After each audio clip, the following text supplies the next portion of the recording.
CMR ఇప్పుడు మరింత వైభవంగా విశాలంగా మన ఉప్పల్లో grand reopening 28 March. Kuppam, Pithapuram నియోజకవర్గాల్లో వైసీపీ మెయిన్ లీడర్స్ ఎందుకంత ఫోకస్ పెట్టారు? అక్కడే మకం వేసి మరి సమన్వయం ఎందుకు చేస్తున్నారు? కుప్పంలో 7 సార్లు గెలిచిన చంద్రబాబును ఓడించడం అంత సులభమా? పిఠాపురంలో పవన్ను గెలవకుండా చేయగలరా? బాబును, పవన్ను టార్గెట్ చేసి లోకేష్ పోటీ చేస్తున్న మంగళగిరిని ఫ్యాన్ పార్టీ లైట్ తీసుకుందా? ఎలక్షన్లో అధికార పార్టీ టార్గెట్ ఏంటి?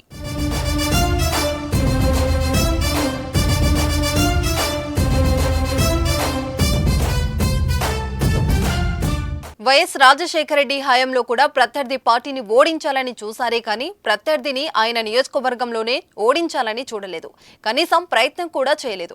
ఎందుకంటే ఒక పార్టీకి అధినేత సొంత కాన్స్టిట్యుయెన్సీస్ లో ఎంత స్ట్రాంగ్ గా ఉంటారో తెలీదు. అందుకనే ఆ నియోజకవర్గంలో నామకే వాస్తే అభ్యర్థిని నిలబెట్టడం ఆనవాయితీ. ఆ క్యాండిడేట్ కి కూడా గెలుస్తాననే హోప్ ఉండదు.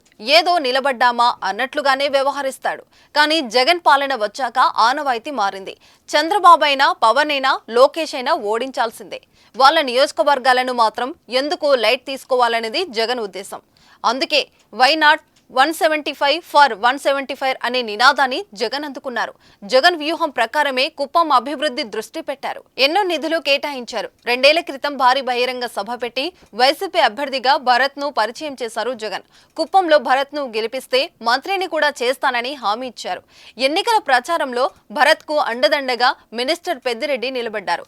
కుప్పం ఏ పుణ్యం చేసుకుందో భారీ మొత్తంలో డబ్బు తరలింపు జరుగుతున్నట్లు సమాచారం. ఇప్పటి నుంచే కుప్పంలో వైసీపీ ప్రచారం ముమ్మరం చేసింది.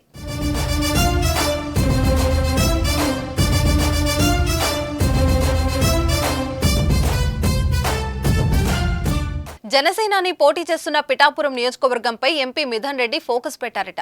వైసీపీ అభ్యర్థి వంగ గీత గెలుపు కోసం తీవ్రంగా కృషి చేస్తున్నారు. మండల స్థాయి నేతల నుంచి నియోజకవర్గ నాయకుల వరకు అందరితో టచ్ లో ఉంటూ ఇంచుగా ప్రచారం చేస్తున్నారు. పిఠాపురంలోనూ భారీగా నగదు చేతులు మారుతున్నారట. పవన్ గత ఎన్నికలో వైజాగ్, భీమవరం 2 చోట్ల పోటీ చేసి ఓడిపోయారు. ఆ 2 స్థానాలను వైసీపీనే గెలిపించింది. ఈసారి పవన్ పిఠాపురం ఒక్క చోట నుంచి పోటీ చేస్తున్నట్లు తెలుస్తుంది. 2019 ఎన్నికలో 2 చోట్ల ఓడించాం. ఈసారి ఒక్క చోట ఓడించలేము అనుకుంటున్నట్లుగా పిఠాపురాన్ని వైసీపీ శ్రేణులు మోహరించాయి. కాకినాడ ఎంపీ వంగ గీతను ఎమ్మెల్యేగా పవన్ పై పోటీగా నిలబెట్టారు.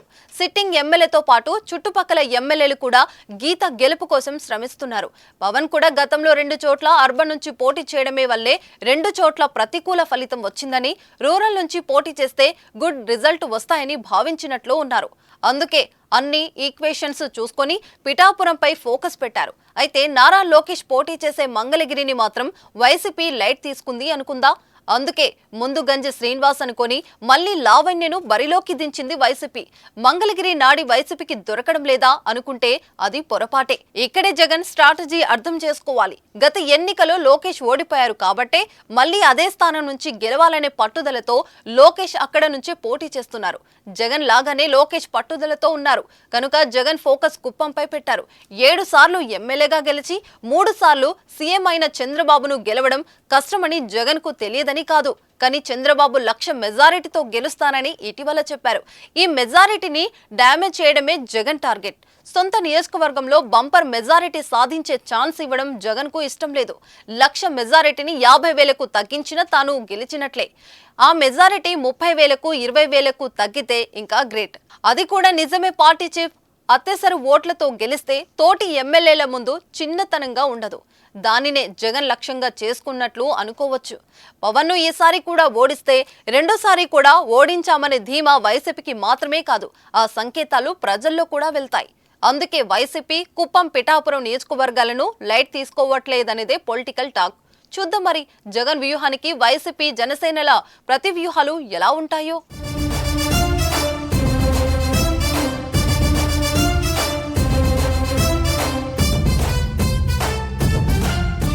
సుమన్ టీవీలో మీ పర్సనల్ అండ్ బిజినెస్ ప్రమోషన్స్ కోసం కింది నెంబర్కి కాంటాక్ట్ చేయండి.